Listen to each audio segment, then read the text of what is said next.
অনেক দিন আগে কাঞ্চনপুর নামে একটা গ্রাম ছিল। সেই গ্রামে বসবাস করত ইয়ামিন ও কুটনি পড়ে। আমার যে এত অসুখ, কেউ আসে না, একমাত্র আমার নাতি ইয়ামিন ছাড়া। আজকে যে কখন আমার নাতি আসবে? ইয়ামিন, ইয়ামিন কোথায় রে? পানির নিচে ডলফিনটা কই জঙ্গলের মতন হে যাবে জঙ্গলের মতন। পানির নিচে ডলফিনটা কই জঙ্গলের মতন হে যাবে জঙ্গলের মতন। আরে আসসালামু আলাইকুম। ওয়ালাইকুম আসসালাম। এখানে অনেকক্ষণ ধরে তোমার অপেক্ষায় বসে আছি নাতি। তুমি এইখানে একা একা বসে বসে কি আর সাধে আছি? সকালে ঘুম থেকে উঠেছি, এখন পর্যন্ত কিছুই খেতে তাই তোমাকে কিছু টাকা দিতেছি।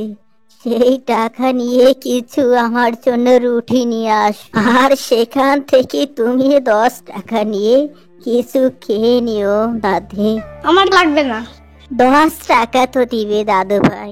তুমি এত ভালো কেন দাদু ভাই? নিশ্চয় তোমার বাবা মা অনেক ভালো। আচ্ছা, তুমি 10 টাকা নিয়ে বাজারে কিছু খেয়ে নিও, কেমন? আমি এগুলো খাই না। খাও না, এটা তো ভালো, কিন্তু আমার তো রান্না করার কেউ নেই, আর আমি তো নিজেও রান্না করতে পারি না। তাই তো আমাকে বাজারে জিনিস খেয়ে বাঁচতে হয়। আচ্ছা দাদু ভাই, তুমি তো ছোটবেলায় ললিপপ খুব পছন্দ করতে। আপনি কি ললিপপ লাইক করেন? হ্যাঁ দাদু ভাই, আমার ললিপপ অনেক পছন্দের ছিল। আমার একটা ছোট্ট ভাই ছিল, নাম ছিল বিজু। সে খুব ললিপপ পছন্দ করত। 8 বছর বয়সে সে মারা গিয়েছে। আর আমরা ললিপপ খেতাম, আমার দাঁত দুটোই পোকা খেয়ে ফেলতো। আর সে থেকে তো আজকে এখন আমাদের দাঁত নেই।